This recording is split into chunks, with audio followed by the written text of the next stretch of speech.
Nous sommes avec Thierry Paulmier, créateur de la méthode Homo Emoticus. Bonjour Thierry. Bonjour Anne-Cécile. Alors ce modèle est extrêmement concret, il s'adresse aux collaborateurs, aux managers. Pouvez-vous nous expliquer en quelques mots? Oui, alors Homo Emoticus est une nouvelle hypothèse anthropologique qui repose sur les émotions.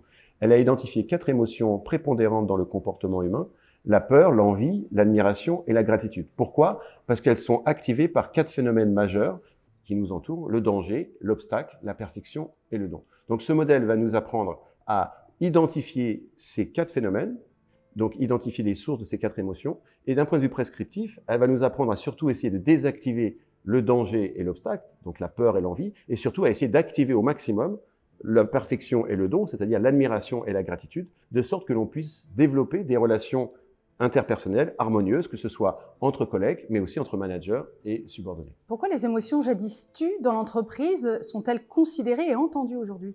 Eh bien, je pense que parce qu'on a fait beaucoup de progrès en la matière, par les neurosciences, par la psychologie, on a maintenant de meilleures connaissances des émotions et on prend conscience du rôle des émotions dans le fonctionnement du cerveau et dans les fonctionnements dans les processus de décision, dans les interactions. Et donc, on a une meilleure compréhension, donc on peut mieux former les gens et donc on peut leur faire prendre conscience de l'importance de l'impact émotionnel de leurs choix, de leurs décisions et de leur comportement. Alors le modèle repose sur 4 phénomènes, 4 états d'esprit, 4 styles de management et évidemment des émotions. Est-ce que vous pouvez nous expliquer? Oui, alors 4 états d'esprit, parce que quand on est au travail, on peut être sous l'emprise de la peur, donc d'un danger, d'une menace. On peut être sous l'emprise d'une levée d'obstacles, donc d'une récompense ou d'une promesse.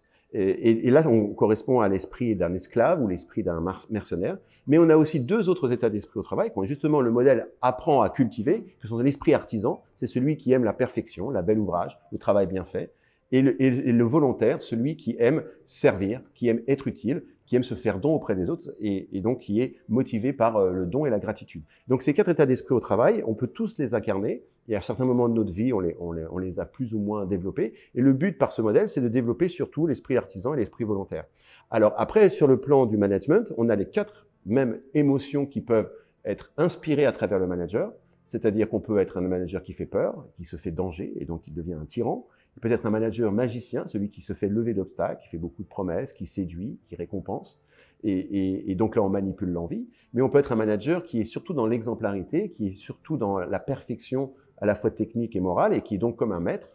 Et enfin, un manager qui est bienveillant, qui se fait don auprès de ses équipes, et qui donc peut être vu comme un parent. Voilà, on a donc ces 4 figures: tyran, magicien, maître et parent. Et évidemment, chacun peut, à un moment de sa vie ou à un moment de son management, être l'un ou l'autre de ces figures. Merci beaucoup Thierry Paulmier.